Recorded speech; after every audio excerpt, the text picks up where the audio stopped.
پادری صاحب نے موضوع سے ہٹ کر باتیں کی.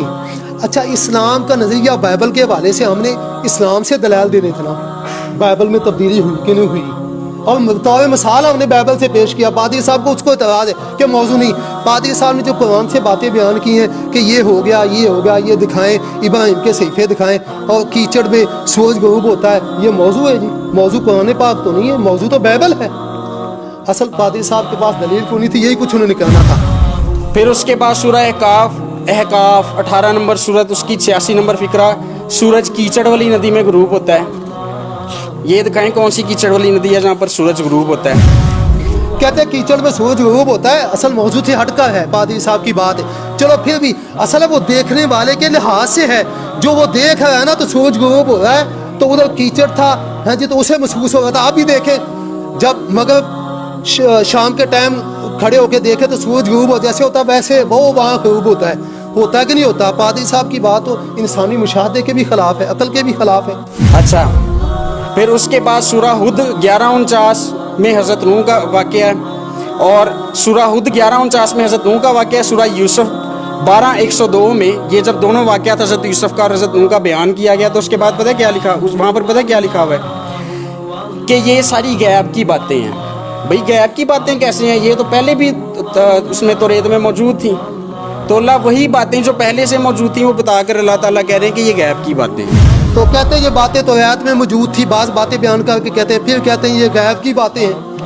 بات توریت میں موجود تھیں تو اصل یہ اہل مکہ کے حوالے سے کہا گیا کہ انہیں ان چیزوں کا خبر نہیں تھی, تو ان کو بتایا گیا ان کے لیے یہ غیب کی باتیں تھیں کیونکہ ان کے پاس یہ چیزیں موجود نہیں تھیں. اسی طرح سے موسیٰ اور سامری کا واقعہ, انہوں نے اس کا حوالہ دیا کہ قرآن کہتا ہے کہ سامری نے ان سے یہ غلط کام کروایا تھا, سامری کروانے والا تھا.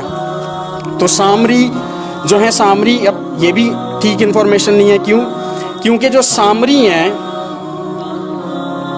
سامری جو ہیں یہ ان کا پہلا ذکر جو بادشاہ عمری تھا اس نے 870 قبل از مسیح میں کیا.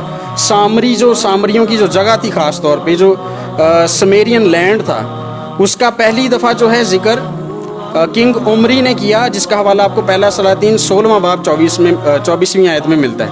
اس سے پہلے ہے ہی نہیں تھا. ان دونوں کے درمیان 722 جو ہے وہ سالوں کا فرق ہے, حضرت موسیٰ کے اور ان دونوں کے ٹائم کے درمیان.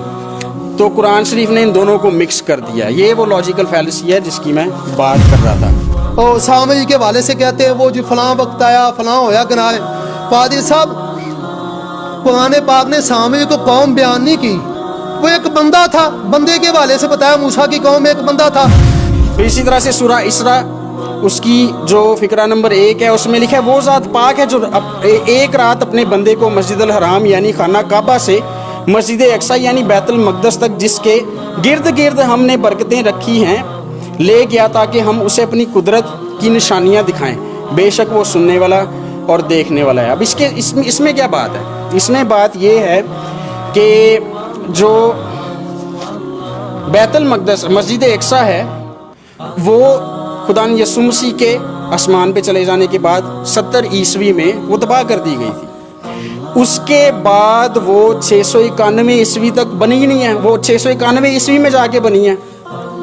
تو جب ایک مسجد جو ہے وہ بیت المقدس جو ہے وہ 691 عیسوی میں جا کر بنا ہے, تو پیغمبر اسلام نے اپنے جیتے جی اس کا سفر کیسے کر لیا, وہاں سے کیسے ہوا ہے؟ کہتے بیت المقدس تباہ ہو گیا تو معراج کا سفر کدھر کیا؟ پھر یہ کہاں ہے کہ بلڈنگ کی طرف سفر کیا تھا؟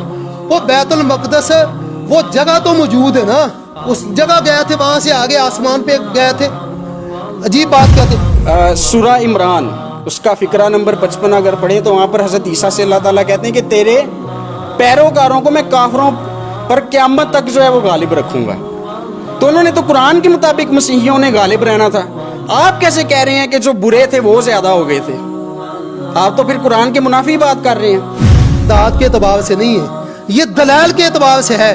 جو مسیح علیہ الصلوۃ والسلام کے جو آپ لوگ نہیں جو حقیقی پیروکار تھے وہ دلائل کے اعتبار سے اس وقت بھی یہودیوں پہ غالب تھے, اور آج بھی الحمدللہ ہم جناب یسوع مسیح علیہ الصلوۃ والسلام کے پیروکار ہیں. ہم دلائل کے اعتبار سے غالب ہیں ان پہ کیونکہ ان کی پیشین گوئیوں کے مطابق ہم محمد صلی اللہ علیہ وسلم پر ایمان لائے ہوئے ہیں.